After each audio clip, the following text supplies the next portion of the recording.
Kisah taubatnya seorang raja maksiat. Malik bin Dinar dikenal sebagai sosok preman yang suka mabuk-mabukan pada abad kedua Hijriyah. Hampir segala macam kemaksiatan telah dikerjakannya.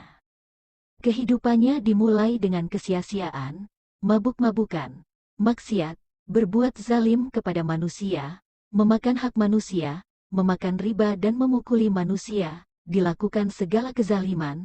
Tidak ada satu maksiat melainkan dia telah melakukannya.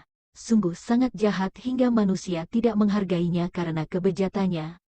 Malik bin Dinar menuturkan, pada suatu hari, aku merindukan pernikahan dan memiliki anak, maka kemudian dia menikah dan dikaruniai seorang puteri yang diberi nama Fatimah.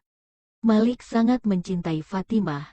Setiap kali dia bertambah besar, bertambah pula keimanan di dalam hatinya, dan semakin sedikit maksiat di dalam hati Malik. Pernah suatu ketika, Fatimah melihat ayahnya memegang segelas khamar, maka dia pun mendekat dan menyingkirkan gelas tersebut hingga tumpah mengenai baju ayahnya. Saat itu umurnya belum genap 2 tahun. Seakan-akan Allah lah yang membuatnya melakukan hal tersebut. Setiap kali dia bertambah besar, semakin bertambah pula keimanan di dalam hati Malik. Setiap kali Malik mendekatkan diri kepada Allah selangkah, maka setiap kali itu pula Malik menjauhi maksiat sedikit demi sedikit, hingga usia Fatimah genap 3 tahun. Saat itulah Allah menentukan Fatimah meninggal dunia. Kematian Fatimah begitu memukul hati Malik, dan dia seakan tidak bisa menerima atas kematian anak satu-satunya yang sangat ia cintai itu. Dan musibah itu membuat Malik pun berubah menjadi orang yang lebih buruk dari sebelumnya. Malik belum memiliki sikap sabar yang ada pada diri seorang mukmin yang dapat menguatkannya di atas cobaan musibah, hingga setan pun mempermainkannya. Datang suatu hari, setan berkata kepadanya, "Sungguh hari ini engkau akan mabuk-mabukan dengan mabuk yang belum pernah engkau lakukan sebelumnya." Maka Malik bertekad untuk mabuk dan meminum khamar sepanjang malam. Malik minum, minum dan minum, sehingga Malik tertidur dan terlempar di alam mimpi. Di alam mimpi itu Malik melihat hari kiamat. Matahari telah gelap, lautan telah berubah menjadi api, dan bumi pun telah bergoncang. Manusia berkumpul pada hari kiamat, manusia dalam keadaan berkelompok-kelompok. Sementara Malik berada di antara manusia, mendengar seorang penyeru memanggil, "Fulan bin Fulan, kemari, mari menghadap Al-Jabbar, Allah." Malik melihat si Fulan tersebut berubah wajahnya menjadi sangat hitam karena sangat ketakutan. Sampai Malik mendengar seorang penyeru menyeru namanya, "Mari menghadap Al-Jabbar." Kemudian hilanglah seluruh manusia dari sekitar Malik, seakan-akan tidak ada seorang pun di padang mahsyar. Kemudian Malik melihat seekor ular besar yang ganas lagi kuat merayap mengejar ke arahnya dengan membuka mulutnya. Malik pun lari karena sangat ketakutan. Lalu Malik mendapati seorang laki-laki tua yang lemah. Malik pun berkata, "Hai, selamatkanlah aku dari ular ini." Dia menjawab, "Wahai anakku, aku tak mampu, akan tetapi larilah ke arah ini, mudah-mudahan engkau selamat." Malik pun berlari ke arah yang ditunjukkannya, sementara ular tersebut berada di belakangnya. Tiba-tiba Malik mendapati api ada di hadapannya. Malik pun berkata dalam hati, "Apakah aku melarikan diri dari seekor ular untuk menjatuhkan diri ke dalam api?" Malik pun kembali berlari dengan cepat sementara ular tersebut semakin dekat. Malik kembali kepada lelaki tua yang lemah tersebut dan berkata, "Demi Allah, wajib atasmu menolong dan menyelamatkanku." Maka dia menangis karena iba dengan keadaan Malik seraya berkata, "Aku lemah sebagaimana engkau lihat.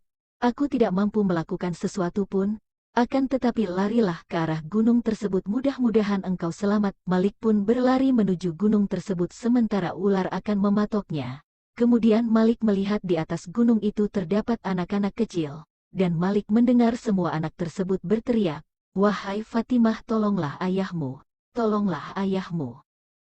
Selanjutnya Malik mengetahui bahwa dia adalah putrinya. Malik pun berbahagia bahwa ia mempunyai seorang putri yang meninggal pada usia 3 tahun yang akan menyelamatkannya dari situasi tersebut. Maka dia pun memegang Malik dengan tangan kanannya, dan mengusir ular dengan tangan kirinya sementara Malik seperti mayit karena sangat ketakutan. Lalu dia duduk di pangkuan Malik sebagaimana dulu di dunia. Dia berkata kepada Malik, "Wahai ayah, belumkah datang waktunya bagi orang-orang yang beriman untuk tunduk hati mereka mengingat Allah?" Quran Surah Al-Hadid ayat 16. Maka Malik berkata, "Wahai putriku, beritahukanlah kepadaku tentang ular itu." Dia berkata, "Itu adalah amal keburukan ayah. Engkau telah membesarkan dan menumbuhkannya hingga hampir memakan ayah. Tidakkah engkau tahu wahai ayah, bahwa amal-amal di dunia akan dirupakan menjadi sesosok bentuk pada hari kiamat, dan lelaki yang lemah itu adalah amal saleh ayah. Engkau telah melemahkannya hingga dia menangis karena kondisinya dan tidak mampu melakukan sesuatu untuk membantu kondisi ayah. Seandainya saja ibu tidak melahirkanku, dan seandainya saja tidak mati saat masih kecil, tidak akan ada yang bisa memberikan manfaat kepada ayah." Malik pun berkata, "Aku pun terbangun dari tidurku dan berteriak, 'Wahai Robku, sudah saatnya wahai Robku, ya, belum datangkah waktunya bagi orang-orang yang beriman, untuk tunduk hati mereka mengingat Allah?' Lantas Malik mandi dan keluar untuk sholat subuh dan ingin segera bertaubat dan kembali kepada Allah. Malik bin Dinar berkata, "Aku pun masuk ke dalam masjid dan ternyata imam pun membaca surah yang sama, yang artinya, 'Belumkah datang waktunya bagi orang-orang yang beriman untuk tunduk hati mereka mengingat Allah dan kepada kebenaran yang telah turun kepada mereka, dan janganlah mereka seperti orang-orang yang sebelumnya telah diturunkan Alkitab kepadanya. Kemudian berlalulah masa yang panjang atas mereka lalu hati mereka menjadi keras. Dan kebanyakan di antara mereka adalah orang-orang yang fasik.'" Quran Surah Al-Hadid ayat 16. Malik bin Dinar, beliau kemudian menjadi salah seorang imam generasi tabi'in, dan termasuk ulama Basrah abad kedua Hijriyah. Beliau dikenal selalu menangis sepanjang malam dan berkata, "Ya Ilahi, hanya Engkaulah satu-satunya zat yang mengetahui penghuni surga dan penghuni neraka, maka yang manakah aku di antara keduanya? Ya Allah, jadikanlah aku termasuk penghuni surga dan jangan jadikan aku termasuk penghuni neraka." Malik bin Dinar bertaubat dan dikenal setiap harinya selalu berdiri di pintu masjid berseru, "Wahai para hamba yang bermaksiat, kembalilah kepada penolongmu. Wahai orang-orang yang lalai, kembalilah kepada penolongmu. Wahai orang yang melarikan diri dari ketaatan, kembalilah kepada penolongmu. Penolongmu senantiasa menyeru memanggilmu di malam dan siang hari." Terima kasih.